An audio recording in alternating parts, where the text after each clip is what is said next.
Are you ready for another vlog? So this is going to be part 3 of my cancer vlog series and my battle with breast cancer. And I'm coming at you right now from the parking lot of my surgeon's office. And this vlog is going to be centered around my chemotherapy treatment.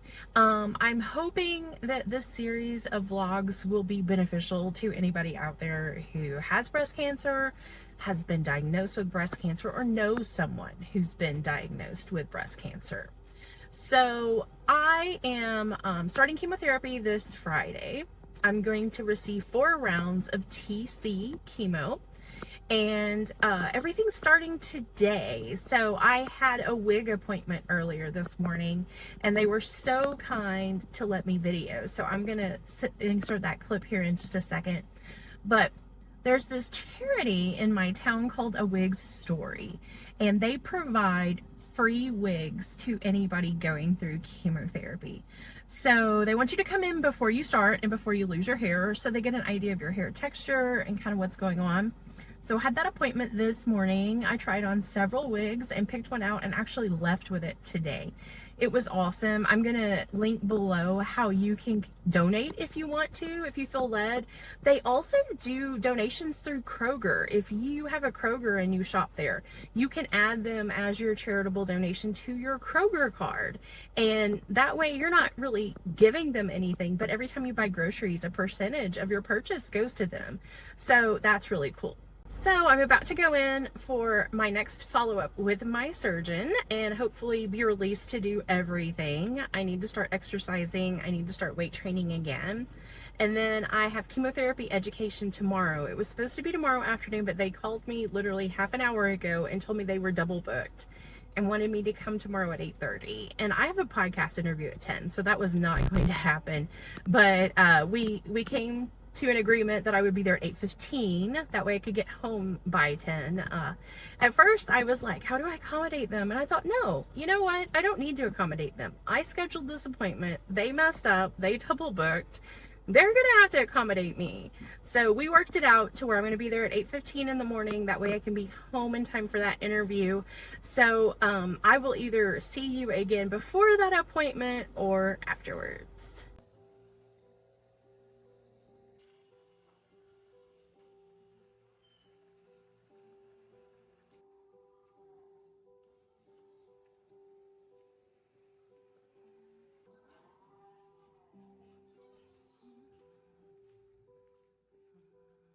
Good morning. It is Friday at 7:25 and I have to leave for my very first chemo session in 20 minutes. So we are going to pack my chemo bag. I'm dressed super comfortable, t-shirt, sweatpants, and a sweater. And I don't really know what to take. I've watched other YouTube videos on what to take, so I'm guessing on this. And as I decide what works for me and what doesn't, I will update you. But we're gonna pack kind of everything but the kitchen sink, but also toned down just a little bit. So I have this like decent sized bag here, not too huge. It's got pockets on the sides. So, and it's pretty empty on the inside, no pockets. So I know that I'm going to take my laptop because I'm hoping to be able to get a little work done. If I can't type, which I may not be able to because I'm going to be in cold gloves to try to save my nails and prevent neuropathy in my hands. If I can't type, there are some video trainings that I have not had time to do, so maybe I can do those, but we'll see. Okay, so next up here, I also have this Afghan, this cute blanket that's so soft that a friend of mine from church crocheted me, and it's going to be a lot softer and nicer than the blankets they have there. I know they'll bring me heated blankets, but they're hospital blankets and those things are scratchy. So I'm going to take something cozy and comfy as well. So we're going to get this in the bag. I have my list here in my planner. So I need, what's next? Stretch lotion. I didn't grab it. So it's going to go in this little bag right here. I have in this bag, I've got some fuzzy socks. I have a sleeping eye mask. I have some ginger chews. I threw some Queasy drops in there too, and we're going to tuck the lotion in. This is kind of my little self-care pouch. just to make it easier to find things. And then I'm wondering, in this laptop bag, it has a pocket on it. I was going to use this to put my planner and stuff in, but I don't know. Will this chunky thing, oh no, it's not going to fit in there. Never mind. Okay, so in here, this is just a little bag I had. I've got like a little bullet journal. I have my earbuds. I have my planner, which barely fits in here, but it does, and my fountain pen. That's going to be the last thing to pack because, well, I need my planner for my list of things. So up next, I have a phone charger, and I am going to put this, I think I'm just going to put it in my snack bag. I don't know if I'll need it or not. In my, snacks. I have snacks because when I went through the place, it looked like they had like a lot of junk food, like prepackaged cheese crackers, chips, that sort of thing, and a refrigerator full of soda. And I don't drink soda. So I wanted to pack some stuff that I liked. I have some pretzels, some baby carrots, apple slices. I threw in a granola bar, a cheddar cheese, and a Baby Bell cheese, and I have some peppermints because sometimes the medicine can give you a funny taste in your mouth, they say. We'll find out. So I've got my snack bag. I have my Under Deconstruction book. This book has been with me through this entire journey. Put a little sticker on it, Under Construction, and added a D to it. But this has all the notes and all the questions I've asked of all the doctors all the way through. And I have more questions for the doctor today in here that I need to ask. Okay, and I have Ziggy. My roommate Mandy gave me this, and he's my little Cinda friend, and Ziggy the dinosaur is going with us to chemo. Okay, what else? Okay, I have a teacup with a satchel of ginger tea in it, and this is just a honey straw that I threw in because this is a ginger turmeric lemon tea, and the turmeric, like, I do want a little honey in it. I can drink it without it, but I prefer a little honey in this one. I don't usually put a lot of honey in herbal teas. So I just grabbed a honey straw that we had around the house and stuck it in there. I thought that would be easy to take. So I got that. Yeah, we're going to fold this up and move these stickers to the inside and stick this. Oh, is it gonna fit? Oh yeah, it fits, but just barely. If I didn't have all my stuff in it, if it wasn't such a chunky planner, it would fit better. I've got my planner. Now, in this side pocket, I'm gonna squeeze this teacup, and in this side pocket, I'm gonna put my Under Deconstruction book, and right on top is gonna be Ziggy. And our chemo bag is ready to go. Okay, so I wanted to pop in and film a little update. It's Thursday. It has been almost a full week since my chemotherapy treatment, and I had every intention to pick up the camera every day and kind of log my symptoms and let you know what was going on. And because nobody had done that really that I saw. And well, now I know why. This is unlike anything else. So I just wanted to talk through it with you about how the first round of chemo went. Friday, it really wasn't a big deal. I felt okay. I didn't feel bad after chemo, maybe a little woozy, not that much. Friday was fine. I ate. Saturday, I was a little tired. I had no appetite whatsoever, so I kind of had to make myself eat, but I was okay on Saturday. Sunday, it started to hit.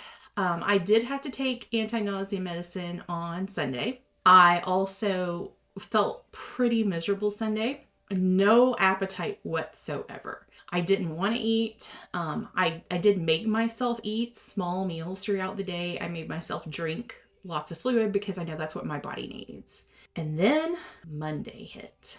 And Monday was my worst day. Monday, I was miserable. Every ounce of me just felt awful. I was exhausted, like a whole new exhaustion I've never felt before. The kind that like sucks your soul away. I was also miserable.